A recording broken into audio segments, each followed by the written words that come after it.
Shalom, chers frères et sœurs en Christ, soyez tous bénis dans le nom puissant de notre Seigneur et Sauveur Jésus-Christ de Nazareth. La parole de Dieu déclare que nous devons méditer la parole jour et nuit. Jour et nuit, c'est alors que nous réussirons dans tout ce que nous allons entreprendre dans le livre de Josué 1, le verset 8. Et on trouve aussi la méditation de la parole de Dieu dans le livre de Psaume 1, verset 1, que j'ai déjà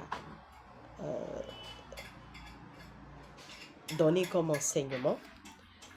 Aujourd'hui, nous allons méditer sur le livre de Jérémie 33, à partir du verset 2, qui dit « Ainsi parle l'Éternel qui fait ces choses, l'Éternel qui les conçoit et les exécute, celui dont le nom est l'Éternel.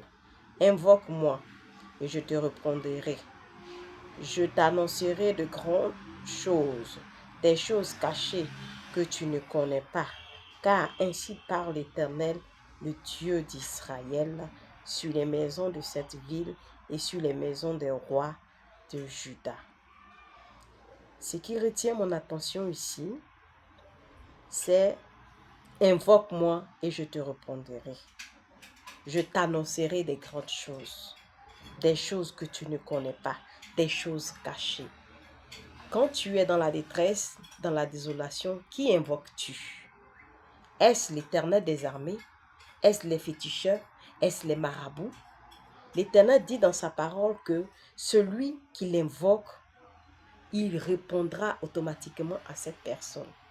Donc mon frère et ma soeur, arrête d'invoquer les dieux étrangers, arrête d'invoquer les marabouts, les féticheurs, car eux, ils ne pourront rien faire pour toi.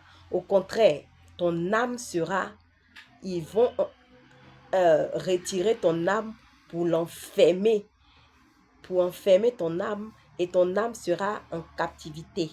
Ton âme sera en esclavage et tu seras lié à eux. À chaque fois, tu penseras que c'est eux qui te donnent le succès, c'est eux qui te donnent ce que tu recherches.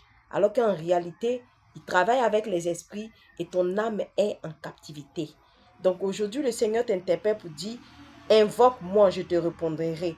C'est quand tu vas invoquer le Seigneur pour ta situation qu'il va te montrer des choses qui sont cachées, ce qui se passe en bas, ce qui fait que tu n'avances pas.